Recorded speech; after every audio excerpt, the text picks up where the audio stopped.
সন্দেশখালীতে গীতা বিতরণে শুভেন্দু অধিকারী। সন্দেশখালীতে গ্রামের মানুষের মধ্যে গীতা বিতরণ করলেন শুভেন্দু অধিকারী এবং গ্রামের মানুষের সাথে কীর্তন গাইলেন। যাদবপুর বিশ্ববিদ্যালয় সম্বন্ধে তিনি বলেন, রাজ্যপালের এখনই উচিত পঠন পাঠন সংক্রান্ত ছাড়া আর সবকিছু বন্ধ করে দেওয়া। অবিলম্বে ছাত্রদের সংসদ অফিসে তালা লাগানো উচিত এবং শিক্ষামন্ত্রী ব্রাত্য বসুর অফিসেও তালা লাগানো উচিত। এমনকি মাওবাদী সংগঠনের বিরুদ্ধে ব্যবস্থা গ্রহণ করা উচিত। গোমতী থেকে গোদাবরী আলাদা দেশ চায়, তারাও সমান।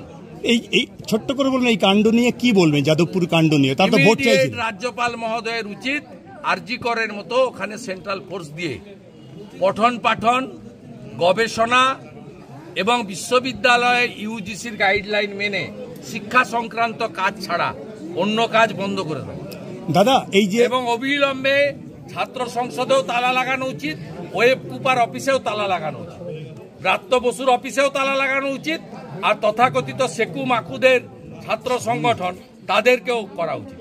আর যারা আরএসএস সংগঠন, আরসিসি সংগঠন না কি একটা বলছেন, মাওবাদীদের সংগঠন, মাওবাদীদের যে ছাত্র সংগঠন বলছেন, সেই আরসিপিপি নাকি, সেই সংগঠনকে অবিলম্বে তাদের বিরুদ্ধে ব্যবস্থা গ্রহণ করা উচিত। দাদা, মুখ্যমন্ত্রী তো বলেছেন যে ভুয়ো ভোটার নিয়ে প্রায় পাড়ায় পাড়ায় সব বেরিয়ে গিয়েছে, কি বলবেন আপনি এটাকে নিয়ে? মুখ্যমন্ত্রী নিজেই ভুয়া।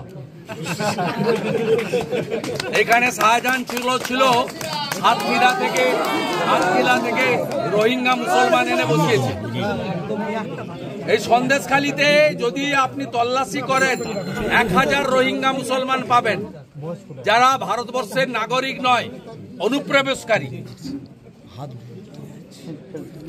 শাহজাহানের গাড়ি যে চালাতো ড্রাইভার, সেই তো রোহিঙ্গা।